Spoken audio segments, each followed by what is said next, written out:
Baik, selamat malam Bapak Ibu sekalian. Assalamualaikum warahmatullahi wabarakatuh. Puji syukur kehadirat Tuhan Yang Maha Esa, Allah Subhanahu wa Ta'ala. Pada kesempatan malam hari ini, kita masih diberi kesempatan, diberi kesehatan, sehat walafiat, sehingga bisa meluangkan waktu sejenak untuk bertemu kembali di ngobrol bareng seputar Desapreneur dengan model Kaspak. Seri yang kedua, minggu yang kedua. Selamat datang kepada teman-teman yang baru saja hadir. Terima kasih dari Ngalang sudah hadir. Kemudian dari mana saja ini Pak Cahyo tadi? Dari Sendang Agung, dari Bangun Jiwo, dari Mulyodadi, ini belum ada yang muncul kayaknya. Dari Gilang-Harjo juga belum. Ini kita mulai saja sambil menunggu. Pada kesempatan malam hari ini kita akan melanjutkan diskusi kita masih seputaran per UMKM-an. Tema pada malam hari ini adalah digitalisasi UMKM 4.0. Nanti akan disampaikan oleh Mas Ilham. Baik, sebelum dimulai, karena waktu sudah hampir jam 8, supaya nanti tidak terlalu larut malam, sebelum dimulai, sebelum kami serahkan ke moderator, kami mohon dengan hormat Pak Dr. Dudi Rosmara untuk memberikan sedikit sambutan kepada kita semua. Langsung, Pak. langsung. Oh, langsung mawon, Pak. Oke, terima kasih Pak Dudi. Langsung saja ini Mas Cahyo. Baik, ini diskusi akan segera kita mulai. Nah, ini moderator masih sama seperti yang lalu, ini sudah dikontrak mati. Jadi semua serial ngobrol bareng nanti moderatornya sama, sudah MOU. Monggo Mas Cahyo, waktu kami haturkan secukupnya. Sumangga Mas. Bapak Ibu sekalian, selamat menikmati diskusi pada malam hari ini. Sumangga Mas. Oke, matur nuwun. Kang Latif. Siap. Ya, ini saya melaporkan dari jalur Pantura. Siap. Oke, baik, matur nuwun. Assalamualaikum warahmatullahi wabarakatuh. Waalaikumsalam warahmatullahi wabarakatuh. Pertama-tama kita panjatkan puji syukur kehadirat Allah Subhanahu wa Ta'ala yang telah melimpahkan rahmat dan hidayahnya sehingga kita semua bisa bersilaturahmi meskipun secara virtual dalam keadaan sehat walafiat. Yang kedua, kita tidak henti-hentinya selalu berdoa kepada Allah Subhanahu wa Ta'ala, Tuhan Yang Maha Esa, agar senantiasa kita semua, baik yang bisa bergabung pada acara ngobras virtual ini maupun yang belum bisa bergabung, kita doakan selalu diberikan kesehatan oleh Allah Subhanahu wa Ta'ala. Amin ya. Meskipun mungkin ini masih belum banyak yang bergabung, tapi tidak mengurangi khidmat ya, atau semangat untuk kita berdiskusi berbagai ilmu, terutama dalam kaitannya dengan entrepreneurship, gitu ya, kewirausahaan, terutama konteksnya UMKM di sini dan Desapreneur. Baik, terima kasih Bapak Ibu sekalian. Sebelum kita menginjak pada acara inti pada malam hari ini, sebelumnya saya mengucapkan terima kasih dulu yang pertama kepada Mas Ilham Unggara, Sarjana Ilmu Komputer apa Mas? SIP ya, SIK ya. SIK MCS ya. Nah, ini selaku narasumber kita pada malam hari ini masih sama dengan minggu yang kemarin. Berikutnya saya ucapkan terima kasih juga kepada Bapak Dr. Dudi Rosmara Dona selaku Direktur Semetsi. Kemudian mungkin dari tim Semetsi juga banyak yang bergabung pada malam hari ini. Kemudian peserta pelatihan dan pendampingan Desapreneur ya. Di sini tadi sudah disebutkan oleh Mas Latif, ada Mbak Yuswa dari Malang, Mbak Dewi Lestari, mohon infonya dari mana? Gitu ya. Saya mungkin belum kenal. Ada Mas Krisna ini, wah, seperti artis nih. Wah, kayak Didi Kempot ya, gondrong nih. Kemudian ada Pak Yusuf, Pak Hamzah, Bu Tujilah. Ini saya hanya membaca ini ya, name-nya. Oh ya, ini juga kami ucapkan selamat datang kepada Mas Bayu Satrio. Mas Bayu, selamat datang bergabung dengan kami. Baik, Bapak Ibu sekalian, pada malam hari ini kita mengambil tema yaitu digitalisasi UMKM, digitalisasi UMKM. Kalau minggu yang lalu mungkin kita membahas mengenai adaptasi dan inovasi, yaitu bagaimana kita beradaptasi atau menyesuaikan dengan perkembangan zaman dan perkembangan teknologi, serta mungkin banyak perubahan ya dari bisnis, banyak perubahan atau pergeseran dari semua aspek dan perilaku bisnisnya. Kemudian bagaimana kita dituntut untuk berinovasi untuk menyesuaikan dengan perkembangan zaman dan perkembangan teknologi tersebut. Nah, kalau pada malam hari ini kita lebih ke digitalisasi UMKM, bagaimana semua aspek manajemen itu memang seharusnya, idealnya ya, bukan seharusnya, idealnya kita dituntut untuk menyesuaikan dengan digital ya, karena memang kecepatan perubahan teknologi ini memang sangat cepat sekali ya. Jadi ketika kita ingin bisnisnya berkembang gitu ya, untuk dituntut untuk berkembang dan bisa menyesuaikan dengan perilaku konsumen, memang idealnya semua aspek manajemen ini bisa menyesuaikan dengan tuntutan digitalisasi. Sedikit kemarin sudah disampaikan oleh Mas Ilham bahwa proses bisnis dari semua aspek manajemen ketika itu bisa diinovasi dengan digitalisasi, itu tentunya pasti perusahaan itu bisa meningkatkan scale up ya, atau meningkatkan level bisnisnya. Apalagi kalau ini kita kaitkan dengan konsep Kaspat atau K45 PAK atau Kiblat 45 Panzer Adiluhung Ngawentar ini, yang sifatnya adalah bagaimana memanfaatkan atau memaksimalkan potensi lokal untuk yang tujuannya adalah untuk meningkatkan value ya di skala global gitu. Tentunya pasti melalui global marketing ya. Nah, ini nanti akan dibahas, dikupas tuntas oleh Mas Ilham Unggara selaku narasumber pada malam hari ini. Mungkin sedikit kami mengulangi bahwa Mas Ilham ini berlatar belakang pendidikan di bidang ilmu komputer tentunya ya pasti. Jadi semua berkaitan dengan teknologi ataupun digitalisasi itu sudah menjadi makanan sehari-hari Mas Ilham. Jadi selain itu juga Mas Ilham selama ini juga sebagai pelaku bisnis online. Baik Bapak Ibu sekalian, untuk langsung saja untuk mengingat waktu, jadi setelah ini akan ada paparan dari Mas Ilham. Setelah paparan nanti akan ada diskusi tanya jawab, jadi bisa melalui chat ataupun nanti langsung untuk menyampaikan melalui suara ya atau video. Jadi untuk supaya tidak mengurangi kekhidmatan acara ini, kami mohon untuk Bapak Ibu ketika acara paparan berlangsung bisa mute ya atau mematikan suaranya. Oke, baik. Berikutnya langsung menuju ke acara paparan mengenai digitalisasi UMKM. Untuk waktu kami serahkan kepada Mas Ilham Unggara. Monggo silakan Mas Ilham. Assalamualaikum warahmatullahi wabarakatuh. Bismillahirrahmanirrahim.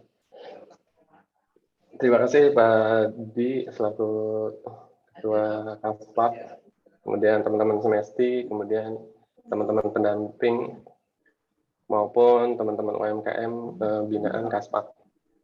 Nah, sini alhamdulillah bisa ketemu lagi. Kemudian kita coba diskusi lagi terkait digitalisasi UMKM 4.0. Kita coba sharing, discuss apa sih yang akan kita bahas di malam minggu ini. Jadi, sudah terlihat ya, teman-teman? Oke, sudah. Sudah. Oke, baik. Melanjutkan diskusi minggu lalu, tidak jauh dari UMKM ataupun digitalisasi. Nah, di sini kita akan membahas tentang digitalisasi itu apa sih yang harus dilakukan sebelum melakukan digitalisasi. Yang pertama, awareness atau seorang individu yang menggunakan digital itu seperti apa. Dari teman-teman sendiri yang pelaku UMKM, mereka intens nggak sih menggunakan digital dalam kehidupan sehari-hari. Kemudian nanti UMKM 4.0 ini aspeknya yang harus ditekankan di digitalisasi itu bagian yang mana aja. Terus apakah semua UMKM bisa dilakukan transaksinya secara online? Terus digitalisasinya yang sebelah mana? Atau apakah semua bisa digitalisasi? Terus kemudian kita bagaimana sebelum kita melakukan digitalisasi, baiknya ya di masa pandemi ini kita rekonstruksi bisnisnya. Jadi ketika bisnisnya biasanya pelanggan yang datang ke warungnya, nah bagaimana kita juga menyampaikan atau akan memberikan produk kita langsung sampai rumah. Kemudian bagaimana fenomena digital di Indonesia, nah itu yang menjadi gambaran. Kemudian selanjutnya adalah bagaimana cara kita memulainya.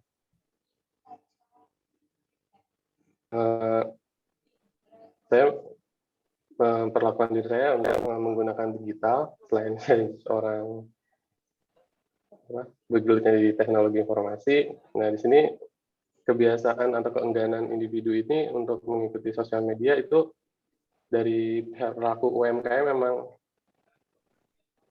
akhir-akhir ini terus meningkat ya, dari bagaimana dia melakukan sosial media melalui Instagram, kemudian bagaimana dia komunikasi menggunakan WA, kemudian WA-nya diubah menjadi WA bisnis, kemudian terbiasanya kita melakukan pembelian secara online melalui e-commerce, melalui status teman yang jualan, kemudian kita order gitu.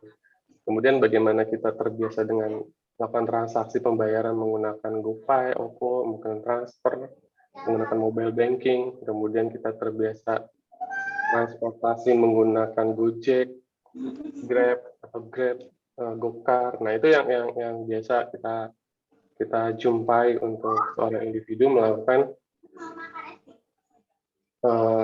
sosial media atau internet secara digital. Nah, ini adalah ketika teman-teman sudah memenuhi ini, berarti teman-teman salah satunya sudah memenuhi komponen terkait email, nomor handphone, kemudian nomor rekening, kemudian knowledge kita bertambah karena sudah terbiasanya dengan menggunakan digital secara perorangan. Nah, itu akan terbawa ketika teman kalian juga menggunakan teknologi digital juga. Kemudian pemilik warung juga sama, kemudian di situ ada driver juga menggunakan teknologi digital, dan ending-nya di suatu desa, misalkan suatu desa Pelum Sewu ini terjadi transaksi secara misalnya saya order Shopee Food, kemudian ternyata drivernya tetangganya yang jual makanan. Akhirnya semuanya saling terintegrasi, padahal itu di satu desa yang skalanya lebih kecil. Nah, kemudian di sini secara menyeluruh, kalau dari data, kebanyakan ya yang bisnis online lanjut itu masih minim. Kemudian yang bisnis online dasar tumbuh signifikan. Kemudian yang bisnis offline itu masih besar. Nah, kemudian bagaimana sekarang kita UMKM harus digital? Nah, di sini UMKM 4.0 itu UMKM yang mampu beradaptasi dengan melakukan perubahan pada 5 aspek utama. Nah, di sini yang kita tekankan untuk aspek digitalisasinya. Nah, aspek digitalisasi itu nanti ada pembuatan website secara singkat, kemudian bagaimana kita berselancar di e-commerce, kemudian bagaimana kita melakukan digital marketing secara sosial media, kemudian bagaimana kita mengoptimalisasi sistem keuangan yang tidak harus menggunakan aplikasi pencatatan secara sistem di handphone Android. Bisa juga kita menggunakan aplikasi yang itu lebih sederhana, misalkan menggunakan Excel ataupun lebih sederhana lagi, kita terbiasa menggunakan catatan yang sifatnya itu bisa terpantau secara real time.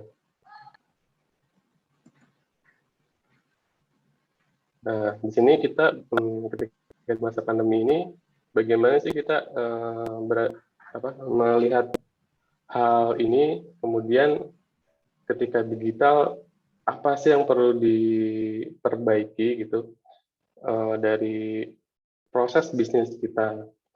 Misalkan kita di saat digitalisasi ini, ide apa dari produk kita yang bisa didigitalisasikan. Kemudian aspek-aspek mana saja yang bisa didigitalisasikan. Kemudian apakah desainnya harus berubah. Kemudian bagaimana cara pola produksinya dari yang sebelumnya dan sekarang dengan menggunakan teknologi. Kemudian bagaimana kita cara menganalisis marketnya. Terus selanjutnya bagaimana kita menjual produk itu. Nah, sekarang ketika kita sudah ingin melakukan digitalisasi, lalu bagaimana kita melihat produk kita gitu, atau dari sisi mana gitu. Kemudian di sini dari sisi konsumen, ketika mereka melihat produk kita itu secara digital, apakah produk ini bisa dikirim melalui darat ataupun melalui udara, kemudian apakah produk itu tahan lama ataupun produk itu tidak bisa secara lama itu akan misalnya kadaluarsa atau sejenisnya. Dan ini kalau produknya misalnya perikanan kayak kemarin mengirim ikan cupang gitu, lagi trennya ikan cupang, bisa dikirim melalui paket JNE ataupun yang lain, itu pas datang kondisinya aman. Nah, kemudian dari segi investor, apakah investor tertarik untuk melakukan invest pada produk Anda atau usaha teman-teman yang ada di desa? Nah, kemudian secara penjual, misalkan saya reseller, apakah saya mau menjualkan produk itu? Kemudian dari segi produksi, apakah produksi itu bisa lebih efektif dan efisien? Nah, kembali lagi kita untuk mengingatkan proses bisnisnya harus dipahami kembali ketika ini akan digitalisasi. Dari bidang usahanya, kemudian produknya seperti apa, nilai manfaatnya, kemudian bagaimana kita melakukan keseimbangan keuangan secara rapi dan secara disiplin itu harus kita tekankan secara terus-menerus. Kemudian sertifikasi, kemudian bagaimana kita secara individu aware terhadap digital itu sendiri, kemudian bagaimana kita terbiasa dengan transaksi penjualan secara transfer, kemudian kita harus mengikuti generasi yang emang sekarang lebih muda dan mereka berselancarnya di sosial media. Kemudian bagaimana kita pemasaran iklannya secara tepat sesuai dengan target kita dalam menjual produk karena segmen kita sudah ditentukan. Kemudian bagaimana kita akses atau akomodasi yang biasanya di sebelum pandemi itu mau warung dimanapun ketika itu enak dan legendaris pasti akan dijangkau oleh konsumen. Tapi sekarang akan kembali bagaimana kita yang harus memperlihatkan produk kita di dunia digital agar mereka juga dapat membeli produk kita secara langsung. Kemudian infrastruktur aset, misalnya kalau kita perlu dukungan untuk digital ya, di situ banyak teman-teman kita yang sudah terbiasa menggunakan handphone ya. Jadi tools handphone ini menjadi andalan kita untuk berselancar secara digital untuk UMKM. Nah, ini kita balik flashback kembali ke materi yang lalu. Di sini ada siklus distribusinya. Nah, teman-teman selain UMKM yang langsung ke digitalisasi, sebelumnya juga perusahaan-perusahaan besar juga beradaptasi untuk digitalisasi produk-produknya mereka. Nah, karena besar, jadi pun waktunya pun mungkin cukup lama untuk penyesuaiannya. Nah, sedangkan UMKM ini karena skalanya kecil harusnya bisa lebih cepat. Nah, dari sini kan endingnya perusahaan-perusahaan besar bisa menjual produknya langsung ke user tanpa melalui distributor atau reseller. Nah, ini menjadi hal baru yang biasanya Nestle, Unilever, Indofood sekarang memiliki official store misalkan di e-commerce. Nah, kita juga bisa sejajar dengan mereka dengan masukkan produk kita di e-commerce. Biasanya kita kan bagaimana caranya bisa masuk barang kita di pasar modern ataupun di mart transport itu. Nah, tapi sekarang kita sudah lebih mudah masuk ke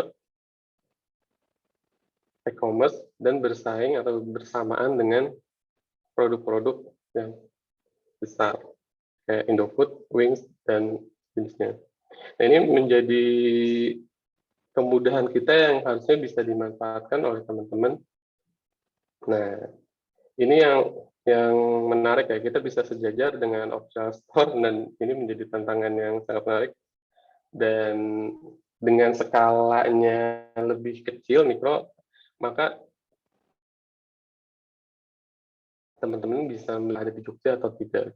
Ketika itu ada di Jogja, maka biasanya ending-endnya teman-teman langsung datang ke tokonya langsung untuk melihat barangnya, gitu, jenisnya. Nah, melihat sebuah siklus di mana transaksi digitalnya itu emang sangat luar biasa ya. Jadi dari mulai e-commerce-nya sendiri, kemudian sosial media, terus transaksi payment-nya seperti apa, kemudian logistik pengiriman distribusinya seperti apa. Nah, untuk akselerasi mereka pun melakukan advertising atau iklan ya dari seluruh engine yang ada di digital ya, dari mulai sosial media, kemudian dari search engine-nya, kemudian dari iklan secara manual, baik pun di transportasi, kemudian ada di billboard. Nah, ini menjadikan mereka mengedukasi kita untuk produk-produknya masuk ke e-commerce. Nah, sekarang bagaimana apakah kita ikuti pelanggannya, ataupun yang konsumer yang biasa ada digital, ataupun pelanggan yang mengikuti kita. Nah, ini kita harus memanfaatkan keduanya. Bagaimana kita mengikuti pelanggan, tapi ya juga pelanggan mengikuti kita, karena kita menyediakan platform, yaitu digital, untuk mereka juga bisa mengakses produk kita. Nah, ini gambaran digital 2021 di Indonesia. Dari keseluruhan jumlah penduduk Indonesia yang 274 juta, kemudian ini yang menggunakan mobile itu 345 juta. Nah, dari situ terlihat untuk akses internetnya 202 juta. Nah, ini adalah populasi yang sungguh sangat memukau kita, tapi kita juga ternyata tidak bisa memanfaatkannya secara maksimal. Nah, kemudian device-nya lagi-lagi untuk mengakses sebuah internet ataupun sosial media ini menggunakan handphone. Selanjutnya, untuk internet, lamanya ini teman-teman menggunakan internet menggunakan mobile phone itu 8 sampai 9 jam ya. Nah, ini merupakan waktu yang sangat lama, dan ini harus juga kita mengikuti mereka gitu. Dan kita juga termasuk di dalamnya yang melakukan interaksi dengan internet selama ini. Nah, di sini top sosial medianya itu menggunakan WhatsApp ya. Ini nomor 1 WhatsApp, terus ada Facebook, ada Instagram, TikTok, Twitter. Nah, ketika WhatsApp ini kan teman-teman sudah sangat terbiasa ya. Ketika saya misalkan update status untuk jualan buku misalnya gitu, Alhamdulillah itu udah 50 buku terjual dalam waktu setengah hari, dan saya juga bisa sambil jalan-jalan terus sambil cek update dengan status, oh ternyata orang yang order udah banyak dengan list-list yang cukup banyak. Nah, itu memudahkan kita. Nah, kita harus terbiasa, dan lagi-lagi jangan gengsi ya untuk berjualan misalkan gitu, melalui platform contohnya WhatsApp gitu. Nah, kalau dari e-commerce sendiri, ini sudah terlihat yang nomor 1 itu Shopee, terus Tokopedia, terus Lazada. Lalu selanjutnya Bukalapak. Nah, dari sini fenomena yang sudah ada, saya sedikit mau ngajarin bagaimana cara memulainya. Nah, dari segi bisnis kita kan, kita biasanya mau yang mana nih? Yang online jadi utama, terus yang offline jadi yang kedua, ataupun sebaliknya, yang offline yang utama tapi yang online-nya yang kedua. Nah, ini kan di dunia sekarang ini yang sangat dinamis, kita harus memiliki dua pijakan, dan ending-nya kita melakukan keduanya contohnya secara omnichannel seperti ini. Nah, di bidang aspek keuangan, nah saya lagi-lagi menyarankan teman-teman untuk coba aware untuk mempelajari aplikasi keuangan yang itu banyak tersedia di platform-platform digital. Nah, itu kita coba terapkan. Dan kita belajar bagaimana yang kira-kiranya sederhana, tapi bisa menjadikan itu analisis kita dalam melakukan transaksi penjualan dalam bulan maupun mingguan. Jadi, kita dari analisis keuangan ini bisa melihat apakah kita stok jualannya akan ditambah atau dikurangi dengan tren dari penjualan. Nah, kemudian di sini saya akan sebenarnya mencontohkan bagaimana sih kita berselancar di e-commerce, gitu, dan caranya seperti apa. Nah, tadi kan dari segi individu kita sudah terbiasa memiliki rekening, karena di sini salah satunya harus memiliki rekening, kemudian memiliki ID, kemudian terbiasa kita menggunakan Shopify, terus terbiasa kita menginput sebuah produk. Nah, kita coba contohkan ya. Kan ini di sebelah e-commerce, kita coba Shopee. Nah, kita terbiasa mencari sebuah produk di sini, kemudian bagaimana produk kita bisa masuk ke sini. Nah, selain registrasi, kita juga bisa masuk ke seller center. Nah, di sini teman-teman akan menginput produk-produk teman-teman gitu. Kita lihat produk, terus produknya seperti apa. Nah, kita input, lalu kita masukkan harga dengan strategi promo. Biasanya kalau di Shopee, saya melakukan strateginya ketika produknya range produksi saya ataupun jualnya 11.000, maka saya tulis 20.000, kemudian langsung saya berikan promo untuk memikat para pembeli di Shopee untuk melihat produknya. Nah, ini sebagai contoh. Nah, kemudian dari sini kita apa sih syaratnya untuk masuk menjadi seller centernya di Shopee? Nah, salah satunya adalah ID card, kemudian kita juga punya rekening karena nanti akan ditransfer ke saldonya ke rekeningnya, kemudian kita punya email, kemudian nomor handphone. Nah, dari situ kita sudah bisa mendaftar, lalu kita akan di-approve dan kita bisa memasukkan produk-produk kita. Nah, kemudian bagaimana kita memanfaatkan itu, kemudian bagaimana caranya. Nah, di sini kita coba contohkan, masukkan produk-produknya. Nah, di sini ada kata kuncinya. Nah, ini harus kita isi nih kata kuncinya kayak keyword masker ini. Nah, sebelum kita masukkan produk, kita harus yakin sama nama produknya ini. Targetnya mana, targetnya apa, terus ketika kita balik lagi ke Shopee-nya,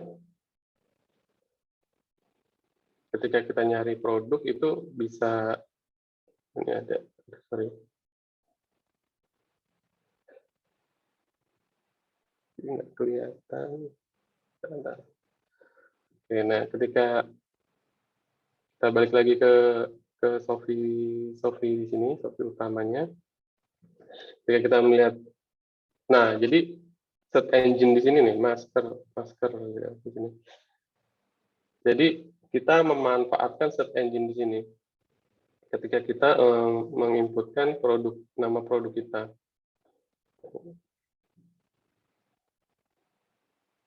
Ini contoh bagaimana kita memasukkan kata kunci, memanfaatkan kata kunci kain atau masker ini, kemudian kita cari di sini. Nah, ini kan banyak. Nah, produk kita yang mana? Misalnya, oh ini ternyata produk kita. Nah, kita harus yakin sama produk kita, kemudian inilah pesaing kita, teman-teman. Jadi pesaingnya kita sudah terbuka ya. Produknya kita sudah bisa ngelihat kualitas yang bagus yang mana, yang trendy yang mana, yang kayak gimana buat kita beli gitu. Nah, ini adalah pesaing-pesaing yang bisa kita contoh gaya pemasarannya mereka.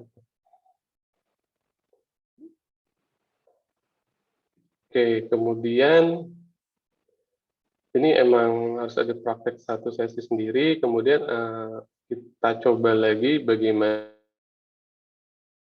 marketingnya di sosial media, karena tadi omnichannel, di sosial media pun kita ID warna juga tampilkan gitu produknya. Nah, masukkan 33 hashtag untuk memperkuat pencarian kita di IG, Instagram gitu. Ketika kita cari masker terus letaknya di Jogja, kita sebut hashtagnya Jogja. Terus misalnya kalau kita lokasinya di Bantul ya hashtagnya Bantul, tambahkan gitu. Nah, itu ada 33. Nah, jadi ketika yang sosial media yang biasa main Instagram, ketika nyari produk itu akan ketemu nih masker gitu. Nah, selanjutnya bagaimana kita merespon mereka? Biasanya langsung kita arahkan, silakan untuk membeli produk ini langsung ke Shopee, kemudian kita berikan linknya.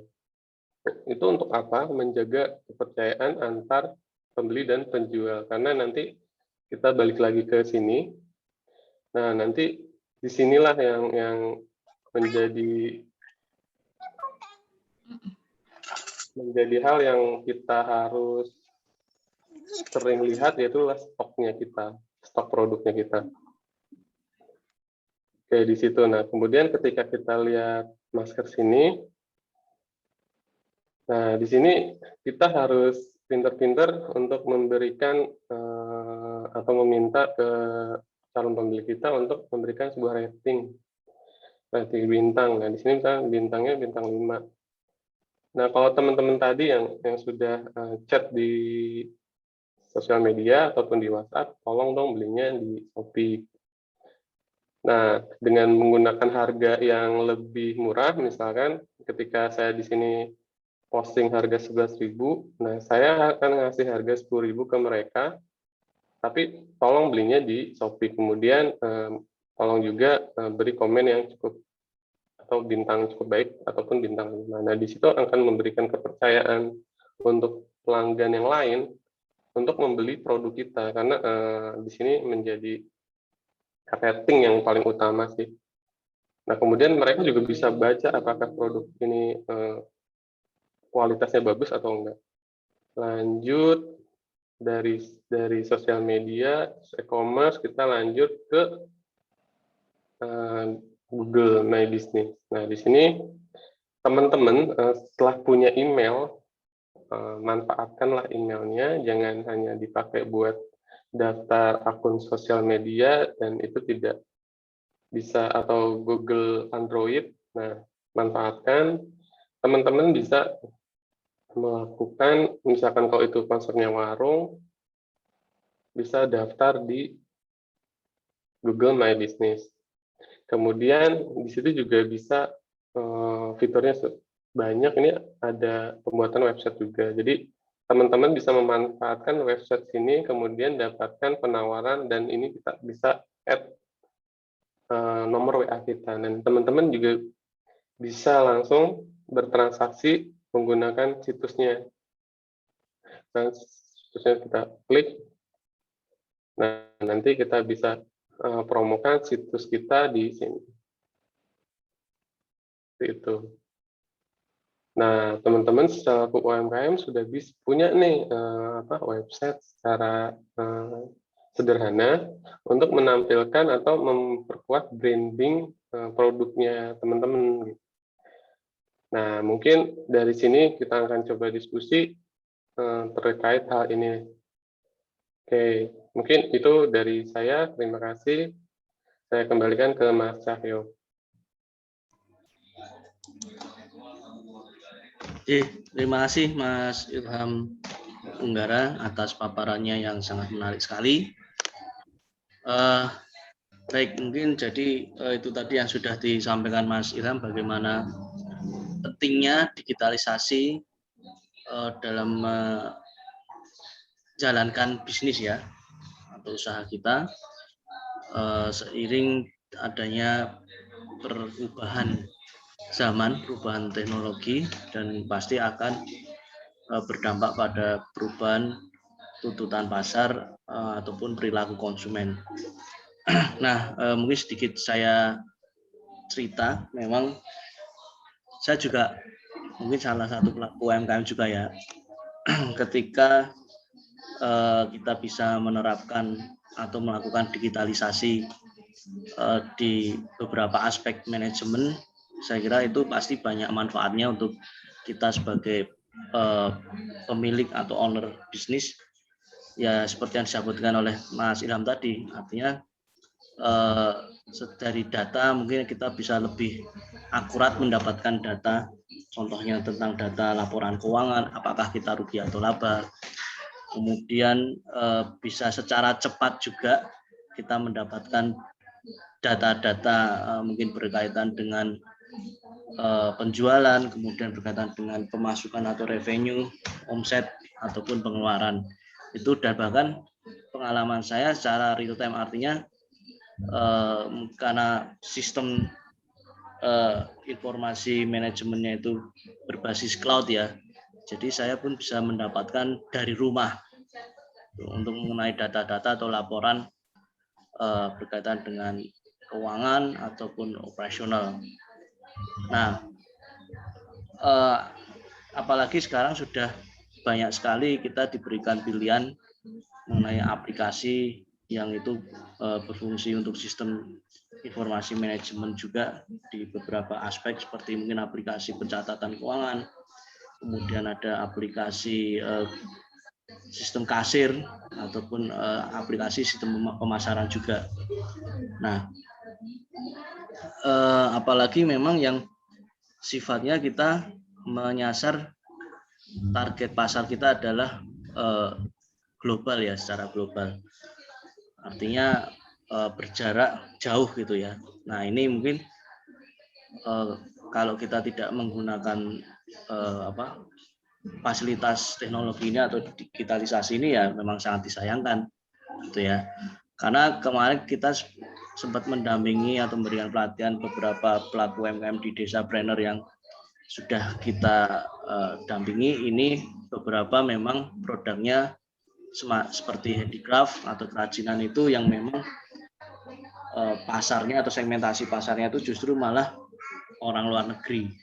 Nah, ini sayang sekali kalau memang sistem pemasarannya tidak menggunakan digitalisasi seperti yang disampaikan oleh atau diberikan contoh oleh Mas Ilham tadi ya, seperti Shopee ataupun media sosial ataupun yang lain.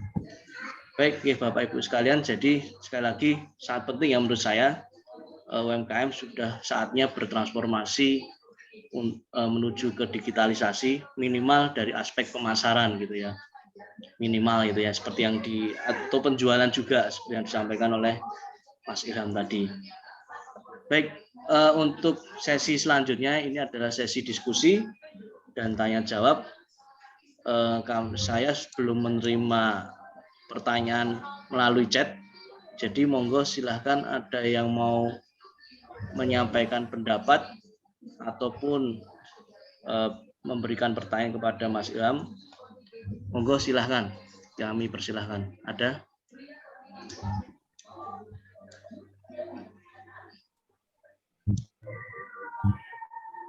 Sementara belum ada.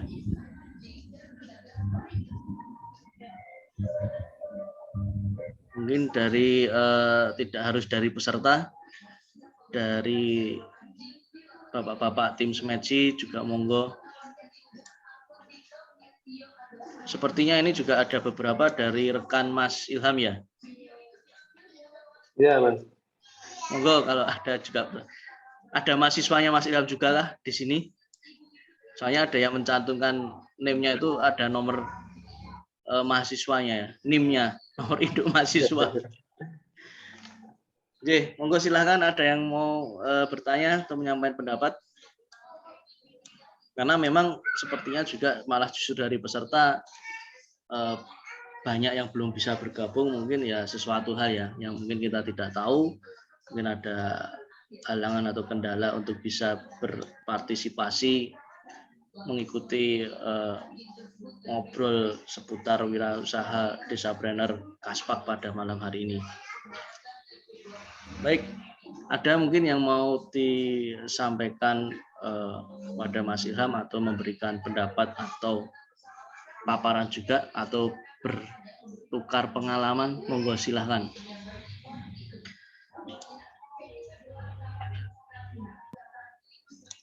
Belum ada? Oke, kita sambil menunggu mungkin bisa ngobrol-ngobrol Mas Ilham. Iya. Nah, jadi kita selain kita memanfaatkan kita terhadap pembelian transaksi itu kan masih minim ya, kayak saya punya warung, itu warung kain geprek. Ketika masa pandemi ini emang sangat sulit ya ketika meningkatkan omset transaksi pembelian, misalkan dari yang biasanya 1 juta itu kita gimana caranya itu langsung turun drastis terjun ke 100.000, bahkan naik pun akan sulit. Nah, ketika kita akan menstabilkan lagi secara signifikan itu juga agak berat. Kemudian bagaimana kita kita target selama 500.000 sehari omsetnya. Itu bagaimana caranya? Nah, akhirnya sedikit cerita kita melakukan register pada platform GoFood, ShopeeFood, dan GrabFood. Nah, kemudian dari situ kita melakukan rekonstruksi ulang bisnis kita. Nah, bagaimana? Nah, biaya yang biasanya kita melakukan transaksi pembelian, penjualan itu biasa harga ayam gepreknya 10.000, karena masuk ke platform digital, yaitu platform ShopeeFood. Nah, kita harus menaikkan harga. Nah, yang biasanya kita bungkusnya itu pakai bungkus nasi, akhirnya kita juga merubah packaging kita menggunakan box plastik, kemudian kita masukkan alasnya yaitu menggunakan daun pisang. Kita merubah lagi dari biasanya pakai bungkusan nasi, kemudian menggunakan menjadi kos tambahan baru kan begitu. Nah, kemudian kita juga harus berbagi share pendapatan kita, keuntungan kita pada platform-platform itu. Tapi karena mereka masih burning money atau promonya sangat besar, nah kita harusnya memanfaatkan itu. Untuk pemula biasanya selain branding produknya dia, dan itu akan mempercepat juga. Nah, untuk proses pendaftaran pun memang cukup lama karena masa pandemi ini, tapi kita sudah mendekati ke arah yang emang semuanya bisa tercatat. Nah, dengan kita menggunakan aplikasi yang ada kayak GoFood, ShopeeFood, nah transaksi catatannya kan terlihat di situ. Nah, itu akan memudahkan kita. Jadi ada online, ada offline. Jadi dua-duanya mendukung. Kemudian juga dari WhatsApp juga kita jalan, bagaimana kita promo di sekeliling kita ada teman-teman kita yang coba order secara via WhatsApp, kemudian sosial medianya juga kita hidupkan bagaimana supaya ketika search engine-nya di Google juga bisa dalam pencarian bisa langsung terlihat. Kemudian juga kita bisa promo-promo secara menarik gitu.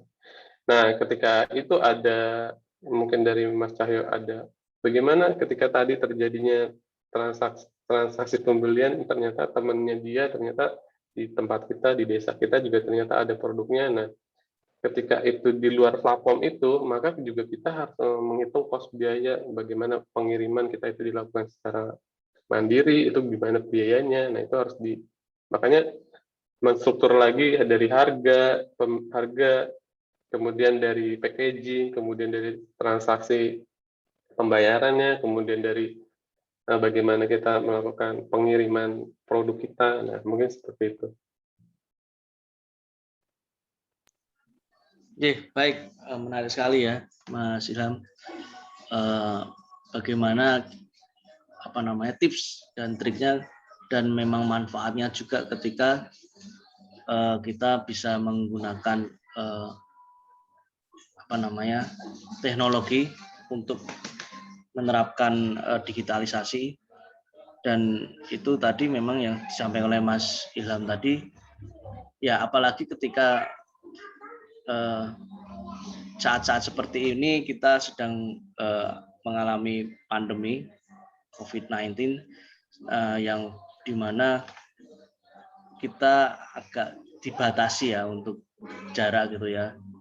Nah ini kan apalagi sangat dituntut sekali UMKM ini untuk bisa melakukan penjualan mungkin secara online minimal bisa, mungkin kalau yang produknya biasanya makanan atau minuman itu bergabung dengan aplikasi-aplikasi semacam kayak Gojek ataupun Shopee Food seperti itu. Cuman memang perlu juga dipertimbangkan juga untuk penghitungan harga, karena mengingat kembali ada biaya-biaya tambahan ya. Ketika itu tadi yang disampaikan oleh Mas Ilham mengenai biaya, mengenai harus ada profit sharing dari aplikasinya, kemudian dari packagingnya juga. Nah seperti itu.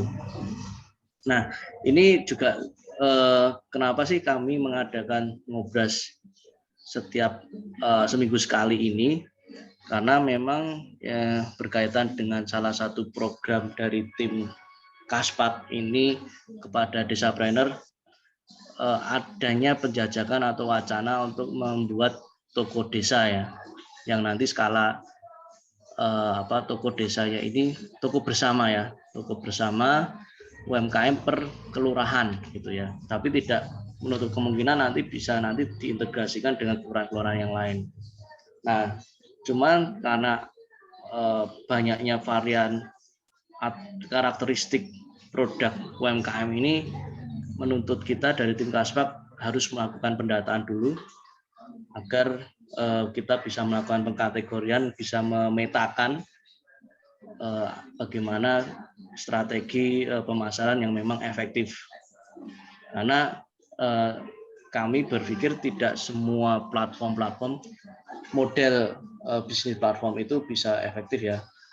Karena seperti contohnya Shopee ketika menjual makanan basah itu yang mungkin kurang cocok juga, kurang efektif ya, makanan yang sudah matang. Tapi sebaliknya itu mungkin sangat efektif sekali ketika dijual di semacam GoFood atau Shopee Food. Nah, hal seperti itu perlu pendataan dari kami sehingga nanti kami bisa memetakan produk-produk ini sebaiknya dijual di mana. Tapi memang tidak menutup kemungkinan sekali seperti disampaikan oleh Mas Ilham tadi, adanya semacam landing page atau marketplace lokal yang sifatnya lokal, karena kadang-kadang dari pengalaman kami mendampingi peserta itu bahkan di area satu desa pun kadang-kadang tidak tahu bahwa di desa tersebut atau di kelurahan tersebut ternyata ada produk yang dijual yang selama ini dicari gitu ya. Taunya di jauh ya, di luar kelurahan warga tersebut. Ternyata di satu kelurahan pun ternyata jual yang selama ini dicari. Nah, ini penting sekali menurut kita, itu semacam kayak katalog tapi berbasis online gitu ya, katalog berbasisnya, supaya warga kelurahannya sendiri tahu, oh ternyata tuh di kelurahan kita sendiri banyak dijual produk-produk yang sangat variannya sangat banyak sekali. Nah, ini kita mungkin bisa menjajah ke arah situ juga gitu. Nah, mungkin sampai nanti ke arah kurir lokal gitu, kurir yang lokal. Jadi yang mungkin sifat areanya hanya mengantar antar satu desa atau satu kelurahan, atau mungkin kelurahan tetangga yang mungkin dari segi biaya atau harganya pun lebih terjangkau daripada GoFood ataupun Shopee, karena GoFood, ShopeeFood kan drivernya sekarang mengarahnya ke kota. Nah, ini makanya malam ini kita adakan ngobras yang bertema digitalisasi ini untuk membangun kesadaran para peserta Desapreneur ini terhadap pentingnya digitalisasi, paling enggak minimal dari aspek pemasaran atau penjual, karena sudah sangat banyak sekali kita diberikan pilihan-pilihan media sosial yang itu bisa dimanfaatkan untuk berpromosi ataupun marketplace atau e-commerce itu untuk bisa media untuk penjualan. Saya kira itu, mungkin saya buka kembali pertanyaan dan ataupun diskusi. Monggo silahkan, ada yang mau menyampaikan. Di chat itu ada Pak Cahya, tolong di chat. Oh iya, ya, maaf. Tadi ada dari Bu, sebentar Pak.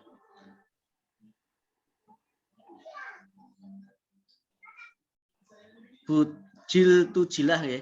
Ini ada pertanyaan Mas. Trik untuk menarik minat pembeli melalui media sosial apa gitu.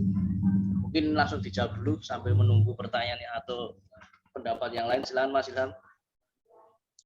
Ya, triknya emang bisa kita lihat, misal kita di sosial media ya, kita coba contohkan aja.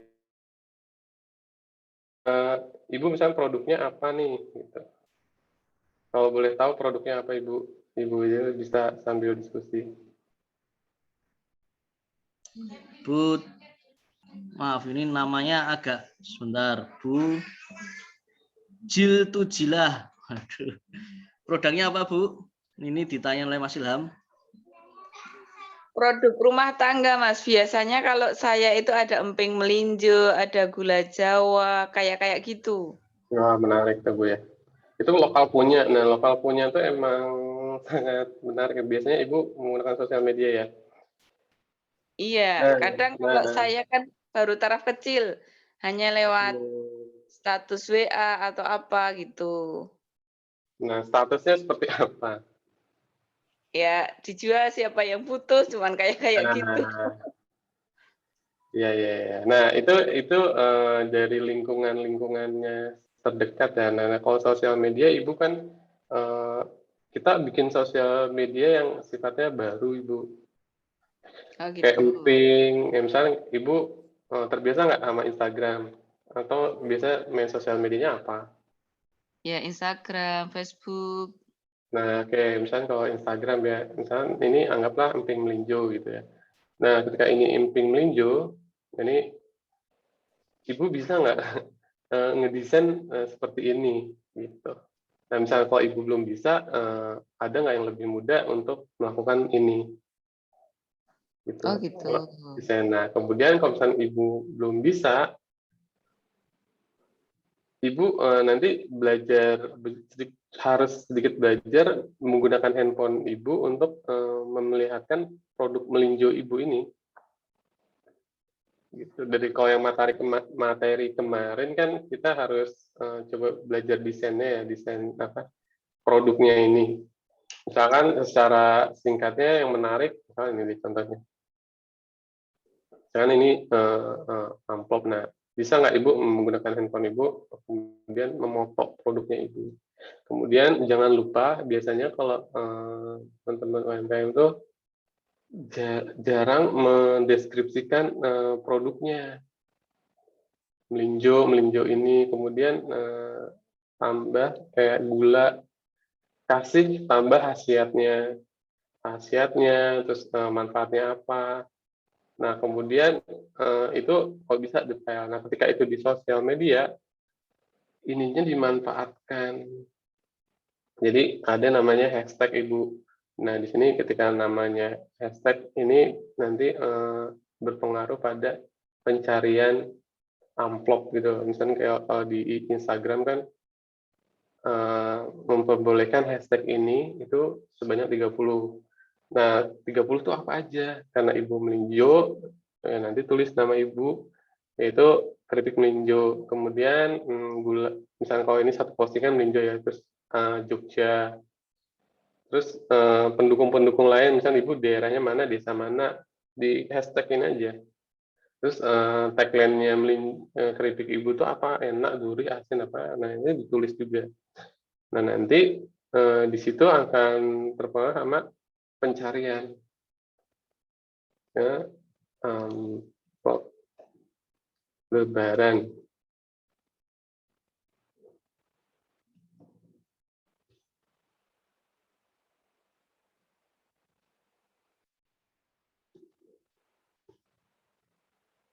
Nah, di sini kan nanti akan ngaruh di pencarian sini karena ini pakai web browser, jadi kurang yang misalkan kalau melinju.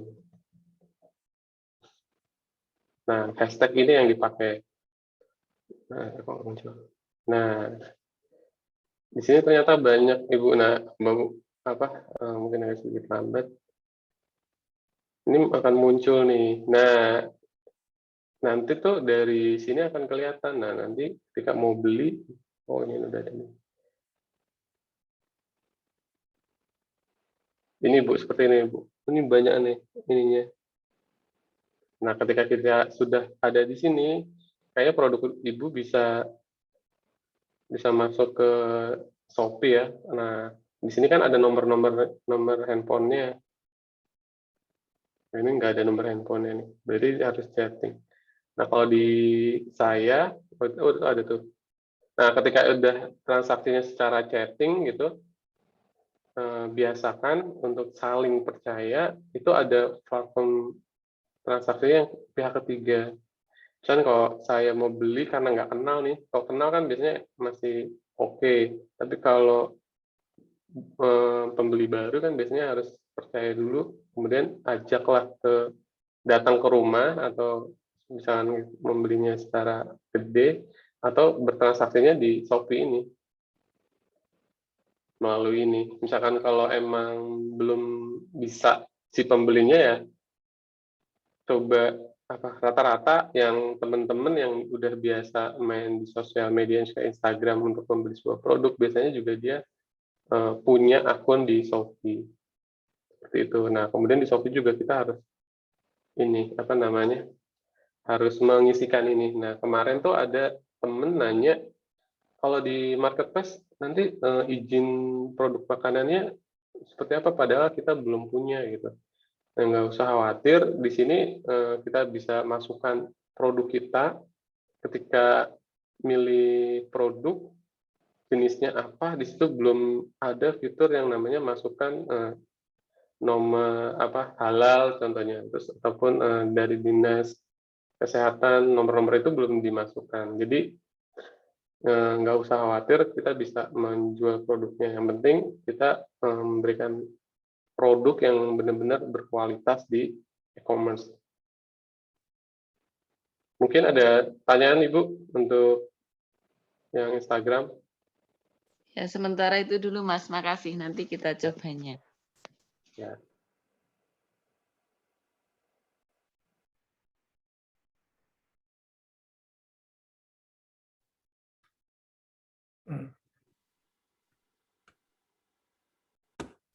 Mas Cahyo masih mute itu. Jadi maaf. Jadi matur nuwun dari Pak Aryono. Jadi langsung aja mungkin Pak Aryono mau menyampaikan ini. Oh, oke. Ya, mohon maaf tadi baru gabung ini menyimak ya. Cuman saya nyambung itu tadi yang ditanyakan Bu Jilah tadi ya. Mungkin kaitannya dengan penggunaan Instagram itu kan terus terang aja transaksi digital ini betulnya kan ada pergeseran ya, ada pergeseran kepercayaan khususnya ya.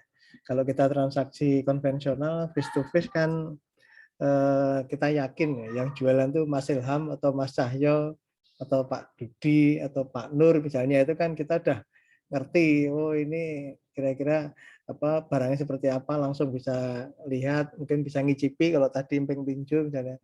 Nah sekarang kan ini digeser ke transaksi secara teknologi ya, menggunakan digital. Nah mungkin ada pengalaman ini Mas Ilham ya, cara untuk meningkatkan trust. Istilahnya kalau saya punya IG, kemudian tadi produk emping linjunya saya upload di IG saya, gitu kan. Kemudian ternyata ada orang yang tertarik ya, untuk membeli. Nah, ini kan pasti, wah karena saya belum tahu ini Bu Tujilah itu produknya seperti apa. Kemudian juga kira-kira nanti saya sudah terlanjur order, saya transfer misalnya barangnya nggak seperti yang saya dapatkan atau mungkin malah nggak kekirim misalnya gitu. Nah ini mungkin ada apa kiat atau trik ya, karena kalau menurut saya kan ini sekarang ada pergeseran bentuk untuk membuat kepercayaan kepada penjual maupun pembeli, khususnya kalau kita sebagai penjual ya kita harus bisa membangun kepercayaan kepada pembeli melalui teknologi tuh, melalui Instagram ini atau melalui WA atau melalui web. Kalau di marketplace kan kita ibaratnya sudah mengandalkan kepercayaan pada marketplace-nya. Tapi kalau yang di IG atau Facebook atau WA misalnya itu kan sangat personal. Nah, mungkin bisa dibagi Mas Ilham itu ya, kiat-kiat untuk meningkatkan trust kepada calon-calon pembeli atau calon konsumen ya. Kalau kita menggunakan media-media medsos seperti Instagram itu. Matur nuwun. Terima kasih sangat Pak Haryono. Mungkin bisa langsung ditanggapi oleh Mas Ilham, monggo silakan. Baik Pak Haryono dan Mas Cahyo dan Bu Tujilah. Jadi untuk meningkatkan fokus pada produk kayak tadi emping melinjo, dan kita melakukan posting setiap hari, jadi aktif, sosial medianya aktif. Pertama itu, kemudian kita memberikan referensi manfaat dari produk itu. Nah, kemudian selanjutnya, karena ini sifatnya sosial media, jadi antar link di dunia internet itu sangat berpengaruh. Karena sosial media kayak Instagram itu kan hanya satu media. Nah, kita butuh pendukung media lain untuk meningkatkan brand kita. Ya, salah satunya tadi kayak e-commerce untuk transaksinya. Kemudian kita juga membuat website sederhana melalui Google. Nah, ini saya coba contohkan.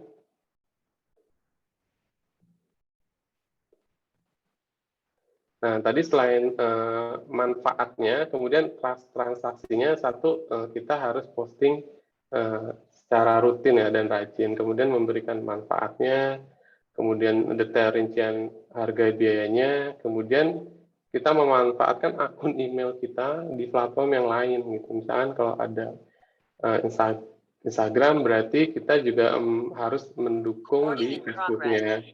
Kemudian dari Facebook itu juga isinya sama, mirip. Kemudian komen-komennya juga harus didukung dari teman-teman kita. Double suara. Oke, ya, lanjutkan lagi. Jadi kemudian kita memanfaatkan akun email kita untuk mendaftarkan produk kita di Google My Business. Nah, di sini dari situ kita bisa mempromosikan produk-produk kita. Nah, dari sini kan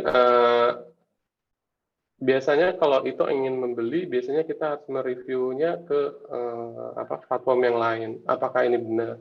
Kemudian ketika di Google ada, nah berarti kan trust-nya tuh makin tumbuh.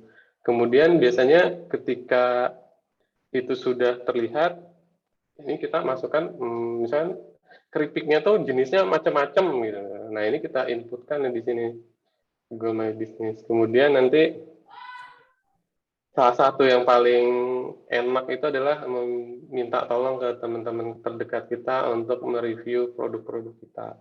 Ya. Ini contohnya. Jadi tolong dong review gitu. Oh ternyata bagus. Ya kemudian ketika pembeli baru tuh akan lebih trust. Nah kemudian di sini di Google My Business tuh ada website yang sederhana, bisa dibuat secara belajar secara singkat, dan itu memperlihatkan toko kita yang offline. Itu akan menambah nilai kepercayaan pelanggan baru untuk membeli. Kemudian testimoni yang tadi itu harapannya positif. Nah, ketika di Instagram, balik lagi Instagram, komen-komennya ini positif, biasanya itu yang menjadi indikator pertama yang akan dibeli produknya gitu. Seperti itu Pak Haryono dan Mas Cahyo dan Bu Fidela. Mungkin itu. Terima kasih Mas Ilham untuk penjelasannya. Saya kira ini cukup menarik, dan saya berpikir memang teman-teman pelaku UMKM ini harus betul-betul mengoptimalkan ya sarana prasarana IT yang sekarang ini ibaratnya sebetulnya relatif murah lah untuk bisa kita gunakan ya. Tapi memang kembali lagi tadi, jadi kalau kita sudah menggunakan medsos atau katakanlah mungkin Google untuk fasilitasi transaksi bisnis kita, ini sebenarnya sama dengan pada waktu kita transaksi konvensional ya. Kualitas produk, kemudian jaminan ya, jaminan layanan, ketepatan pengiriman, dan macam-macam itu sebetulnya itu tetap menjadi hal yang utama. Ya. Karena yang IT-nya itu sebenarnya hanya menjadi sarana, menjadi media. Tapi dengan IT ini malah sebaliknya kita bisa meningkatkan omset kita menjadi lebih besar gitu kan. Nah, tapi sekali lagi tadi saya kira menarik, jadi perlu mungkin teman-teman yang kita minta bantuan untuk ngicipi produknya, untuk memberikan komen, review ya. Terus terang aja saya sekarang ini beberapa kali kalau mau mencari jasa, misalnya saya pernah kebingungan mau nyari jasa untuk perbaikan kompor misalnya di rumah. Nah, padahal kompor saya sudah sangat lama, dulu dengan service centernya itu dia sudah nggak mau memperbaiki, dia maunya ganti istilahnya gitu. Nah, akhirnya saya coba cari tukang kompor yang mau datang. Nah, saya mengambil keputusan memilih dari beberapa tukang kompor atau jasa layanan itu basisnya juga dari rating gitu ya. Nah, memang ini agak tricky sebetulnya, rating itu kan tadi Mas Ilham ya bisa juga dibuat oleh teman-teman kita ya. Tapi ya kita kan bisa lihat ini kapan sih komen itu dibuat kan gitu loh. Komennya dibuat. Kalau komennya itu kok kayaknya beruntutan gitu kan. Sebelumnya Cahyo kemarin, kemudian 3 jam berikutnya Pak Nur, kemudian malamnya Pak Dudi misalnya gitu. Wah, ini agak meragukan gitu kan. Nah, tapi kalau komennya itu ada selangnya minggu atau selangnya bulan itu mungkin ada. Ya. Dan memang itu ternyata ya memang ibaratnya memang tadi untuk membangun trust-nya itu kan yang nggak gampang. Jadi saya lihat di komen waktu itu cukup bagus, akhirnya saya pilih, ya udah saya cobain. Dan ternyata betul. Nah, jadi yang dikomenkan beberapa pengguna jasanya itu memang betul.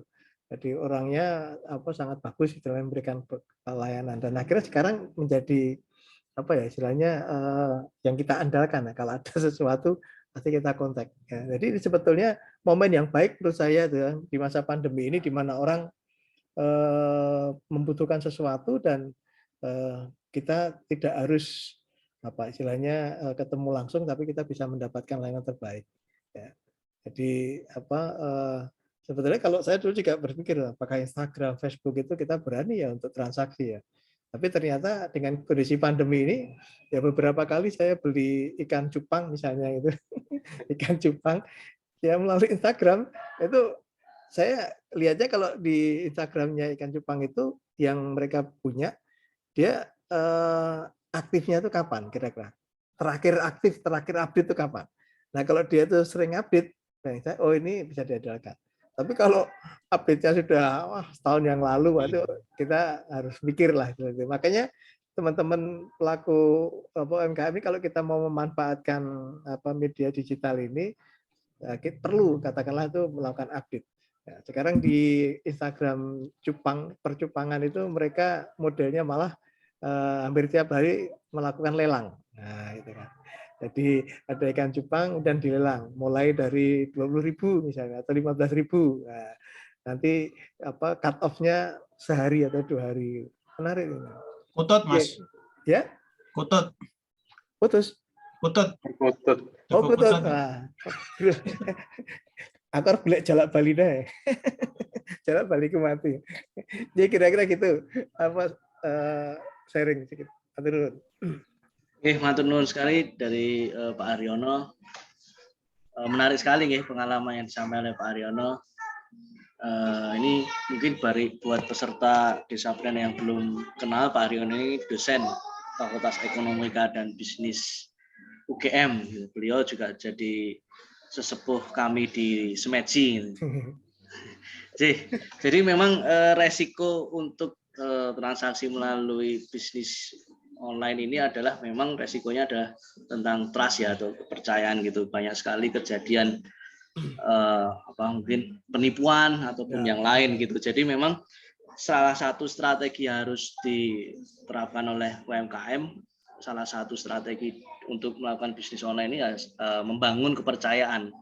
Salah satunya mungkin dengan yang seperti yang disampaikan oleh Mas Ilham tadi, dengan memperbanyak review atau testimoni ya. Tapi saya kira kalau review di marketplace seperti Shopee gitu, memang kita bisa menulis review setelah transaksi, Pak. Jadi ya, harus betul. Bayar dulu gitu kan. Harus beli dulu, bayar, baru kita bisa menulis.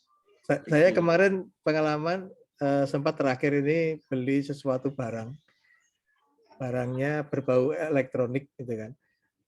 Tapi harganya murah. Sebetulnya saya juga ragu gitu kan. Kok murah gitu kan. Akhirnya saya beli. Nah, dan ternyata setelah saya pakai nggak bisa berfungsi dengan baik. Nah, gitu kan. Nah, akhirnya kan setiap kali beli di marketplace kan kita diminta komen. Saya kasih komen gitu kan. Tak kasih bintang 1, tak kasih komen. Ya, barangnya diterima dengan baik tapi tidak berfungsi dengan baik. Penjualnya kemudian balik respon gitu kan. Marah-marah dalam tanda kutip. Oh gitu. Tapi tidak memberikan garansi ya, Pak? Tidak. Nangkuk ya, cuman barangnya murah ya Mas. Jadi, saya beli itu rata-rata kuduner harganya sekitar 100-an ya, tapi itu saya dapat harga 20.000. Nah, saya juga tetap sama ongkir. Gambling toh. Nah, saya beli dua, dan ternyata sama. Saya pakai nggak bisa, dipakai anak saya juga sama di komputernya. Akhirnya jadi saya beli lagi yang tadi mencari mengandalkan pada referensi. Wah ini kira-kira karena di marketplace sendiri kita juga harus hati-hati ya. Saya coba kemarin misalnya memilih, saya cari yang terakhir itu USB Wi-Fi, ya, Bluetooth USB Bluetooth misalnya gitu. Nah itu begitu karena ada pengalaman buruk tadi, saya lebih hati-hati. Saya coba cek itu misalnya ada yang menawarkan agak murah. Ternyata begitu saya cek di tokonya itu jualan aneka ragam gitu kan. Dia jual USB Bluetooth tapi jualannya ada pakaian, ada makanan. Wah saya mikir ini abal-abal ini enggak pasti cuma dibelikan. Jadi istilahnya door seller ya itu Mas Helan ya. Iya, seller ya.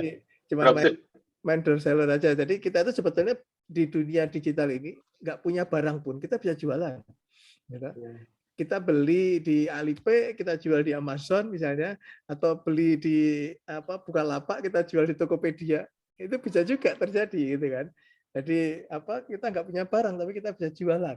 Nah, ternyata begitu kita lihat toko itu, lagi toko dia toko abal-abal kayak gini kan. Wah, itu kayaknya nggak mungkin ini dia memang spesialis. Nah, akhirnya terakhir kemarin saya bisa dapatkan barang bagus gitu kan. Harganya memang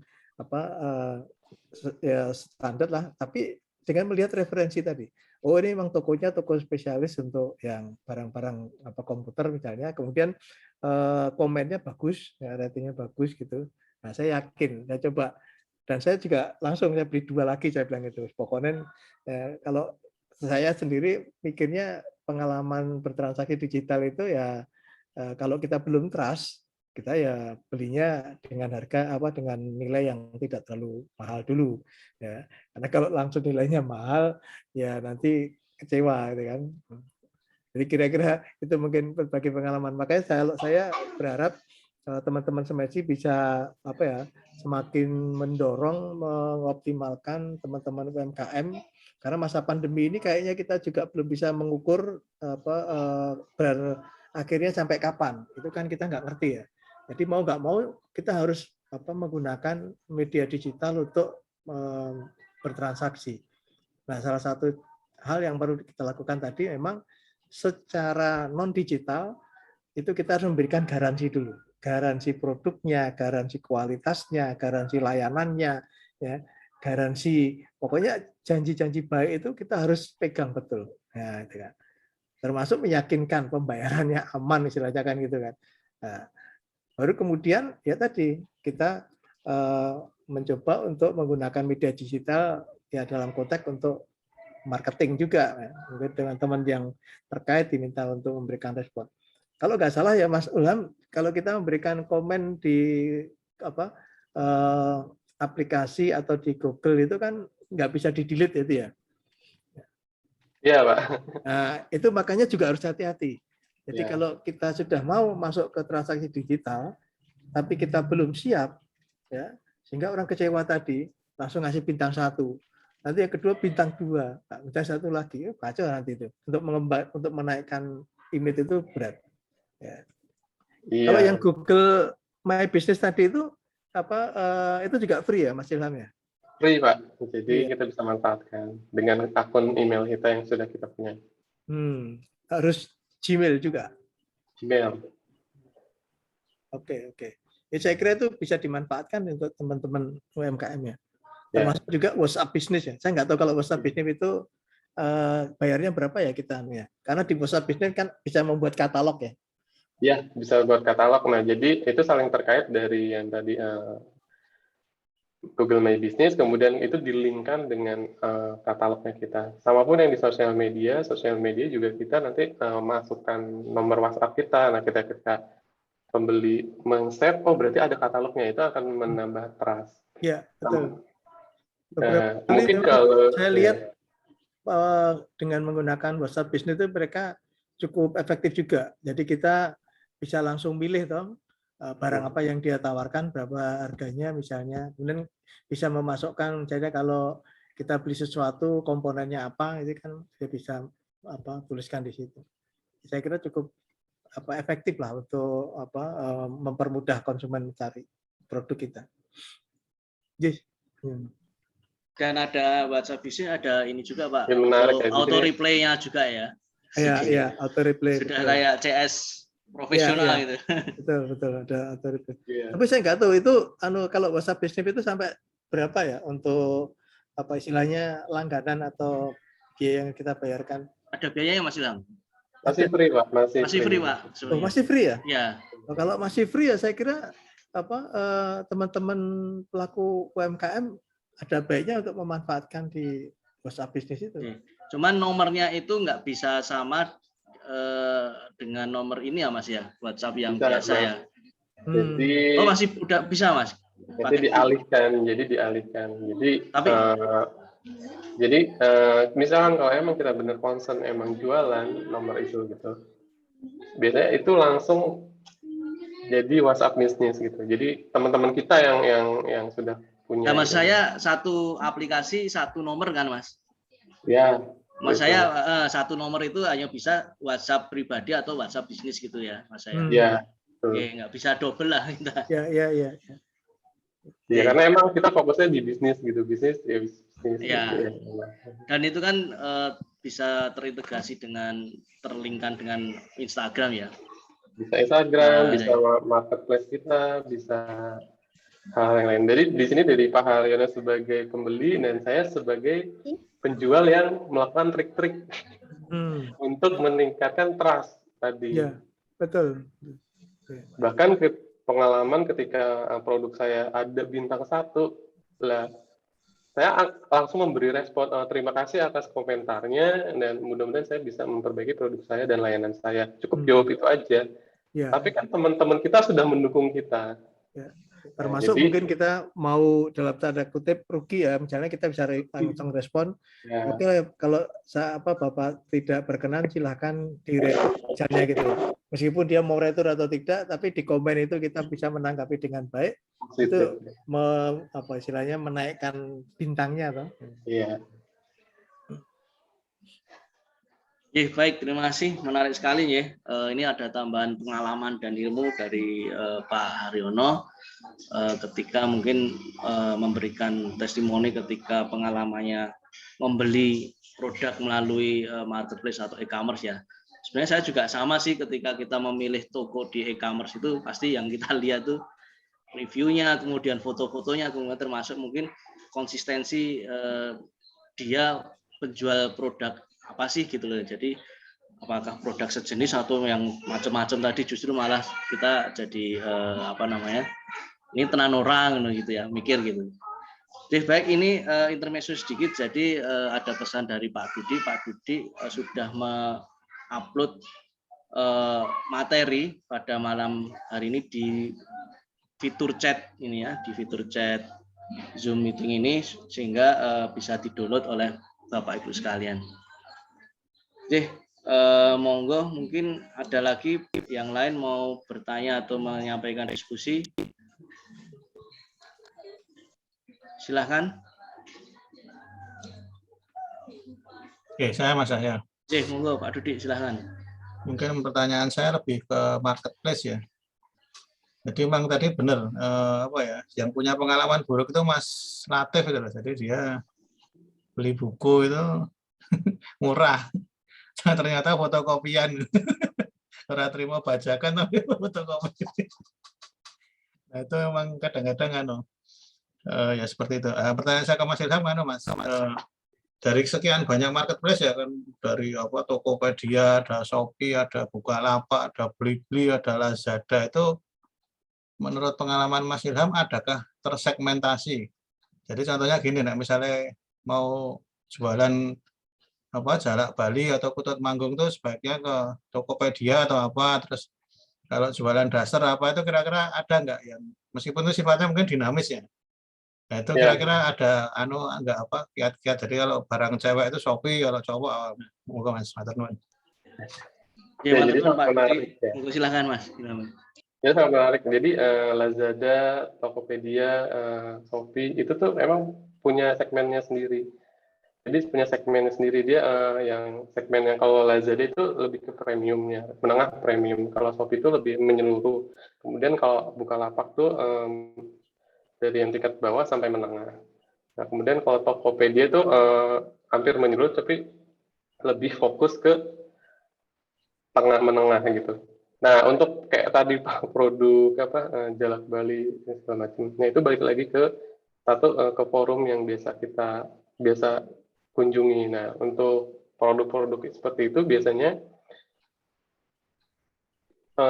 balik lagi ke burning money-nya e-commerce masing-masing. Itu yang paling penting. Ketika e-commerce-nya burning money, kemudian itu kita jualnya di situ. Misalnya kayak Tokopedia lagi rame, saya fokus jualnya di Tokopedia. Karena dia lagi burning money, terus memberikan diskon gratis ongkir dan sejenisnya, itu kita manfaatkan. Kemudian ketika Shopee lagi leading burning money-nya, kita manfaatkan di situ. Jadi ketika edukasinya saya mau beli produk, ketika itu free ongkir, kemudian ada potongan yang cukup baik, misalnya 30% sampai 50%, kita akan mencobanya itu untuk spending uang seperti itu. Ketika itu gagal, itu merasa tidak ya udah gitu. Biasanya kan kalau di Indonesia untuk spending menengah dari 100.000 sampai 500.000. Makanya kita biasakan kalau UMKM untuk di marketplace, kalau bisa produknya ya dari yang 10.000 dari yang 0 rupiah itu sampai 100.000 atau sampai 50.000. Nah, kalau saya fokusnya di situ produknya. Kayak saya jualan amplop, harga amplopnya 5.000. Kemudian yang beli dari Sulawesi belinya cuma 1, ongkirnya 19.000. Nah, itu edukasi untuk beli amplop 5.000 itu Itu sampai sebegitunya yang di Kalimantan, atau di Sulawesi beli produk amplop Lebaran. Nah, contohnya seperti itu. Jadi yang Burning Money marketplace yang mana itu yang dipakai. Kemudian visitor yang paling banyak tadi kan ada visitor kunjungan website yang paling e-commerce yang paling tinggi yaitu Shopee, berarti di situ yang paling tepat untuk melakukan penjualan produk kita di misalnya dunia apa namanya hobi gitu. Itu Pak Dudi. Satu lagi Mas, untuk ya ini Desapreneur sendiri ya kira-kira ya tanpa melihat produk rinci yang satu-satu sebelum itu kira-kira yang paling mendekati apa kalau e-commerce marketplace yang mungkin ya kita hipotesiskan paling pas gitu untuk teman-teman Desapreneur di antara yang sekian banyak ada. Maaf Pak Dudi, suaranya putus-putus. Bisa diulangi Pak Dudi, mungkin kurang bisa didengar Mas Ilham. Monggo. Oke, jadi untuk sendiri Mas, Desapreneur untuk teman-teman UMKM Desapreneur itu kira-kira ya tanpa melihat isi satu-satu ya. Nah, tanpa melihat apa mana yang lagi bakar-bakar uang itu kira-kira kalau dari karakteristik yang tadi dijelaskan itu kira-kira yang paling mendekati yang mana? Yang pas atau Tokopedia atau Bukalapak atau apa kira-kira? Yang paling mendekati untuk menengah itu ya Bukalapak sama Shopee ini.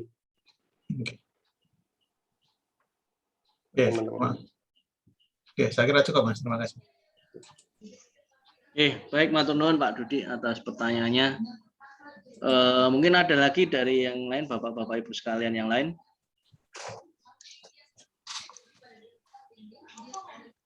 Ini ada juga selamat datang, ada Bu Syari nih sudah bergabung dengan kita, Pak Jos juga, ada Mas Bayu, ada Pak Sulismadi. Monggo ada yang mau disampaikan pada Mas Ilham atau mungkin pendapatnya. Mungkin kami juga membuka masukan ya kepada tim Kaspak ya, tim kami ini Desapreneur, karena berkaitan dengan wacana kita membuka toko desa ya. Sebenarnya toko desa ini nanti rencananya bisa offline atau online, tapi prinsipnya adalah media untuk berjualan bersama-sama gitu ya. Nah, cuman memang yang baru kita pertimbangkan, kita godok ini bentuknya seperti apa gitu yang memang tepat untuk karakteristik produk di Desapreneur ini. Monggo silahkan, ada yang lain? Ada yang mau disampaikan?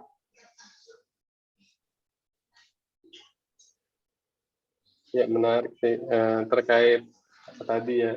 Kalau dari pihak penjual bagaimana trik-triknya supaya itu menarik gitu ya, rasanya emang harus kita bangun gitu. Jadi misalnya kalau dari tadi Mas Cahyo lihat, kalau pembeli itu biasanya lihat dari komen, kemudian ada lagi di situ adalah jumlah transaksi pembeliannya. Misalkan dia udah lebih dari 10.000 ataupun berapa ratus produk yang sudah terjual, itu sebagai indikator. Kemudian ada satu trik lagi yang saya pakai, bagaimana tadinya kan kita masih nol nih, transaksinya nol. Kemudian kita cari produk kita apakah tadi kayak melinjo tuh di pasar marketplace itu seperti apa. Oh ternyata range harganya dari sekian ribu sampai sekian ribu. Nah itu kita akan bermain di harga berapa. Kemudian value yang didapat atau kualitas apa yang diberikan ke mereka. Nah biasanya saya melakukan, saya buka toko, kemudian yang beli itu emang rekanan kita. Nanti uangnya balik lagi ke mereka gitu. Mereka beli, kemudian posting tanpa harus ini, kemudian nanti uangnya balik lagi ke mereka. Gitu. Nah itu muter aja. Misalkan saya ada transaksi, kemarin sih ada transaksi gitu. Nah kemudian transaksinya saya lakukan via e-commerce gitu. Mas saya beli. Nah karena udah order, ya udah saya minta tolong teman atau saudara untuk order ke tokonya, kemudian dia jadi dropship-nya saya untuk kirim ke Mas Cahyo. Jadi saya meminimalisir kalau saya langsung kasih barang ke Mas Cahyo. Jadi saya langsung arahkan, karena Mas Cahyo nggak punya akun Shopee gitu. Oh, saya nggak punya Shopee. Oh ya udah, Mas membeli berapa produk, kemudian saya minta tolong akun yang lain ceritanya untuk order kirim shipping ke Mas Cahyo. Jadi itu yang saya lakukan terus beberapa kali hingga komennya itu terasa cukup. Kemudian kalau minta tolong komennya yang natural aja, yang biasa, singkat atau yang ini. Jadi itu akan membangun trust yang lebih ke pelanggan baru kita. Ya, ya, setuju. Saya pun juga ketika memposisikan sebagai pembeli juga melihat transaksinya ya. Kalau memang sudah banyak itu wah sudah meyakinkan lah. Gitu. Monggo silakan Pak Jos. Ya, saya coba kameranya mudah-mudahan lancar sinyalnya. Wah, lama nggak ketemu tambah ganteng ya Pak, tambah muda ya. Jadi, ini ada pertanyaan dulu. Mungkin silakan pertanyaan dulu aja. Nanti saya nambahin lagi. Oh, dari Bu Sari. Cara menggiring pembeli dari Google My Business ke marketplace itu seperti apa Mas Ilham? Monggo silakan Mas. Pak Jos mengalah untuk nanti. Oke, mungkin langsung agak dicontohkan aja. Jadi ketika Google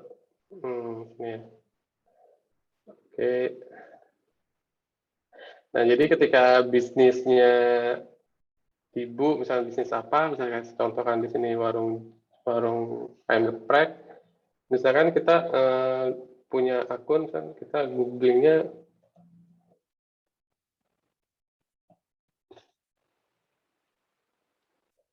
nah, itu kita manfaatkan ketika kita komen sini warung Bang Jo Bogor. Nah, kemudian di sini ada ratingnya. Oh, ternyata udah ada nih di sini. Nah, ini kan manfaatnya di sini. Kemudian dari sini kita cek. Nah, di sini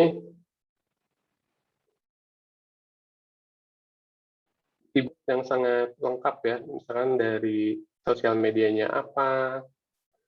Nah, kemudian nomor handphone yang dipakai berapa, kemudian marketplace-nya apa.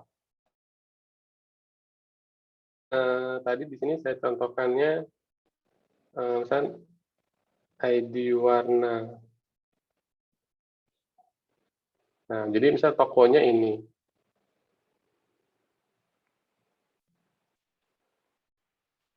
Ini agak lambat. Nah, jadi arahkan link nama tokonya di Shopee itu apa.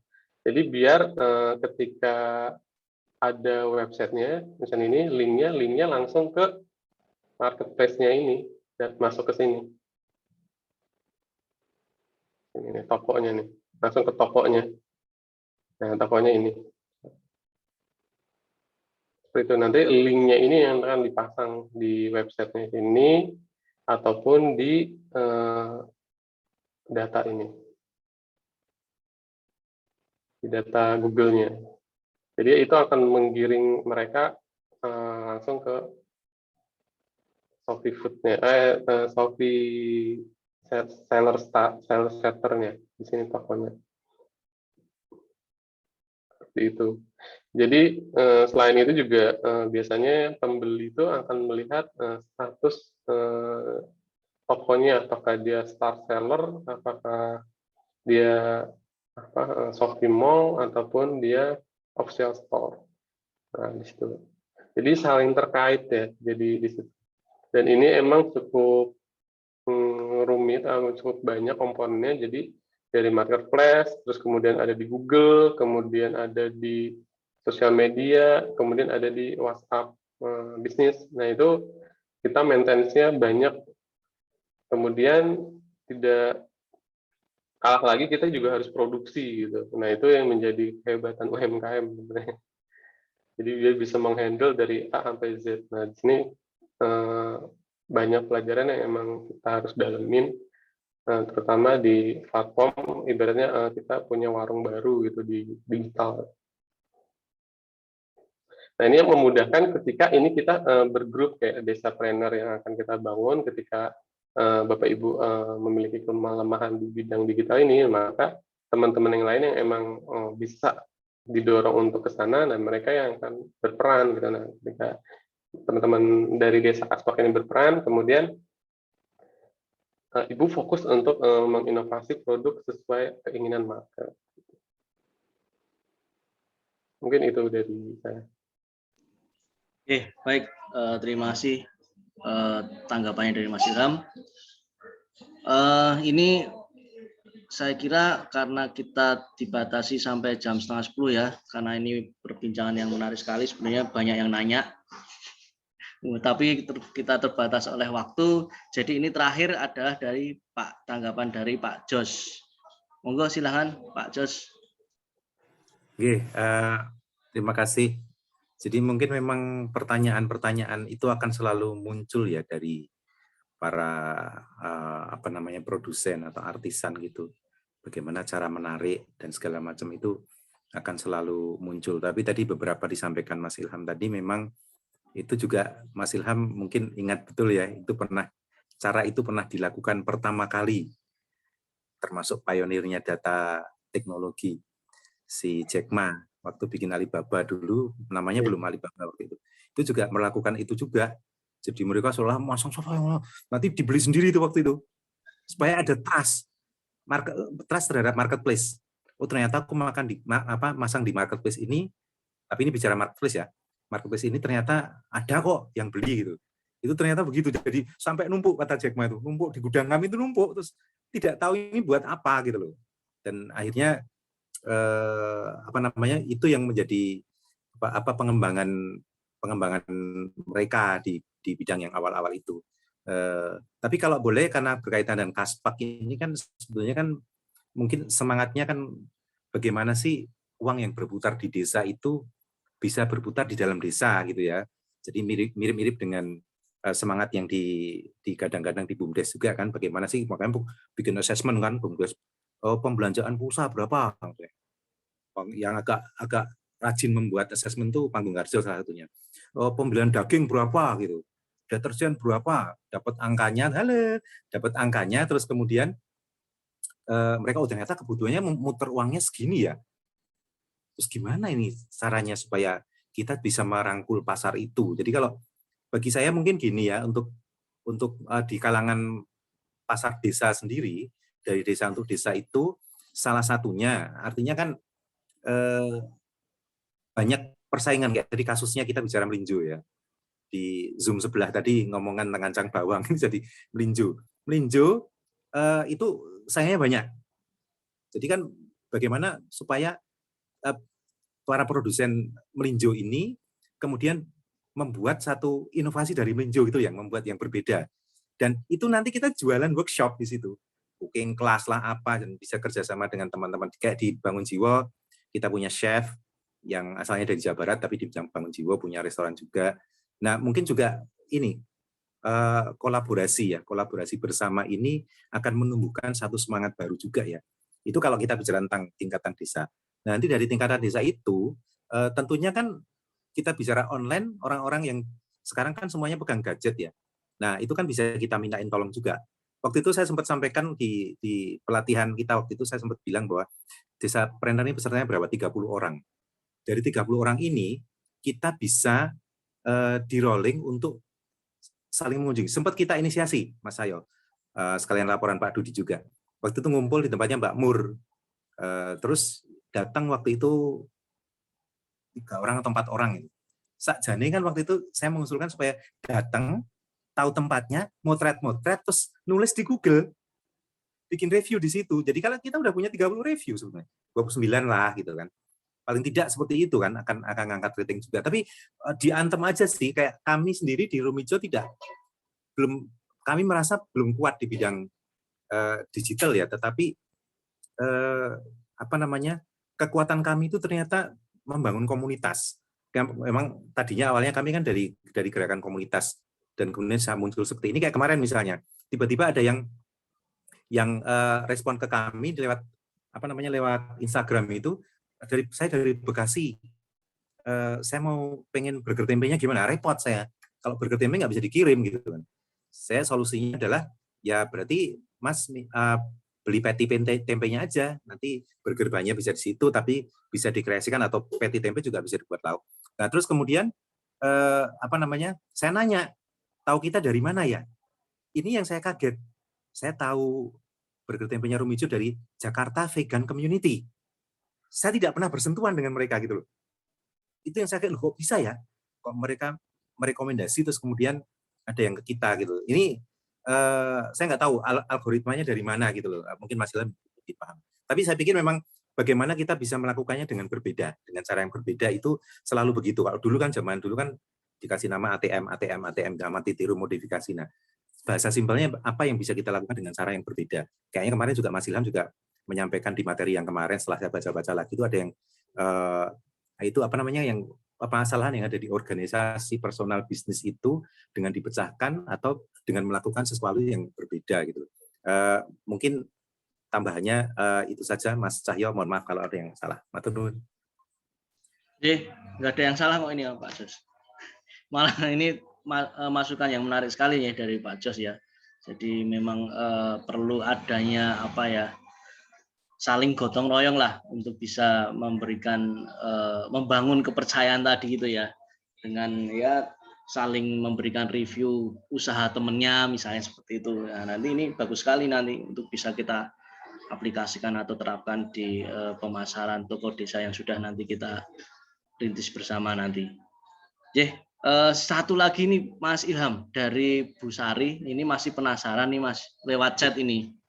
Dari pengalaman Mas Ilham perlu menyiapkan berapa nama akun untuk melayani pembeli yang belum punya akun di marketplace dan masing-masing akun bisa untuk melayani berapa alamat pembeli. Ini terakhir ya Mas Ilham ya. Ya. Monggo silakan. Jadi ini mungkin konsepnya melayani beberapa alamat pembeli. Jadi Jadi saya punya dua akun. Nah, yang akun pertama itu untuk emang store resminya, yang kedua adalah akun untuk store pembeli. Nah, kemudian satu akun itu, tapi kalau di sini misalkan melayaninya dari segi pelayanannya itu cukup satu akun saja. Cuman kalau untuk bagaimana cara meningkatkan tokonya ini itu minimal 2 akun. Ini itu. Karena satu akun repot untuk melayani, dan kemudian dengan satu akun itu mudah-mudahan bisa termonitor dengan baik untuk servis layanan jawabnya itu.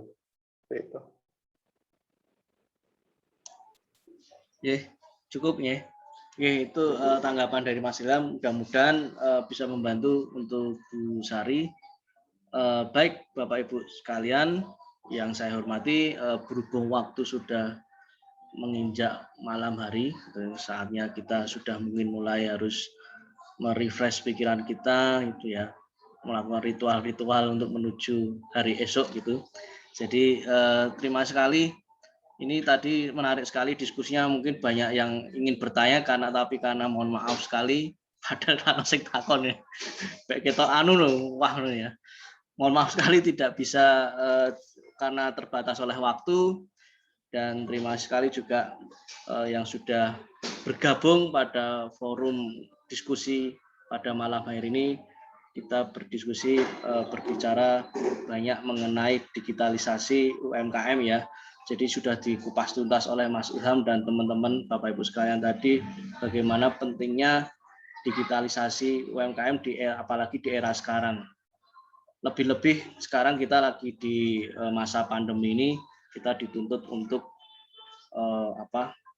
cepat respon kita terhadap keinginan dan kebutuhan dan keinginan konsumen gitu ya.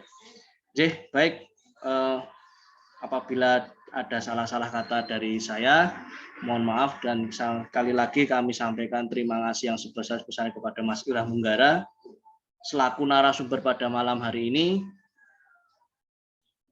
Sebenarnya pengen kita beri aplaus Mas, tapi rakrungu tadi ya. Jadi terima kasih juga kepada Bapak Dr. Dudi Trusmaradona, Pak Haryono, ini tamu yang terhormat. Beliau dosen Fakultas Ekonomika dan Bisnis UGM sekaligus sesepuh dan penasihat tim Semetsi dan Bapak-Bapak Ibu sekalian yang tidak bisa kami sebutkan satu persatu.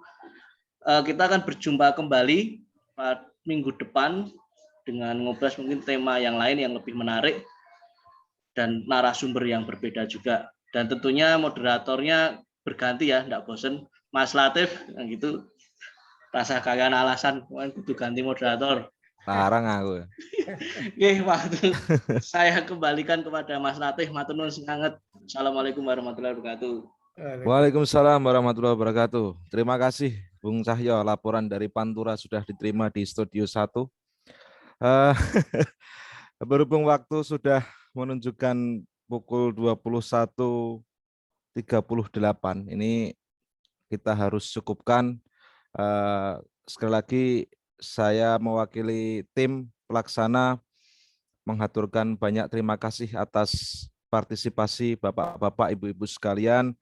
Terima kasih atas masukannya, terima kasih atas sumbangsih ilmunya. Semoga bisa diimplementasikan di kegiatan usaha Bapak Ibu sekalian.